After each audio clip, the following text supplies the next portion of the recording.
Papai, eu não sou gay, papai, eu sou muito macho. Inclusive, eu tô aqui com minha namorada, papai, ajudando ela a vender lote, papai. Inclusive, eu já comprei um e a gente vai morar junto, papai.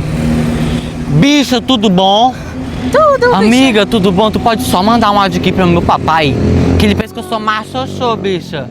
E tu é? Oi? E tu é macho? Não, eu sou macho, macho eu sou. Eu gosto de mulher, amiga. R-O-L-A. Ei, bicha, tu pode mandar um áudio aqui? Posso. Pode? Posso. Manda aqui, vai, só pra ajudar a racha. Oi, não, eu tô aqui com ele. Ele realmente comprou até o lote, a gente vai morar junto. Se bicha, obrigado! Ei, amiga, mas vem aqui, tu não tem coragem, não, assim, de sair comigo, assim, que eu te achei bem bonitinho, arraso. Bicha, mulher, eu namoro, eu só fiz isso pra te ajudar mesmo. Mentira! Ei, bicha, pois tu não sabe que tá perdendo, viu? Não pode ver um pau que fica louco pra subir.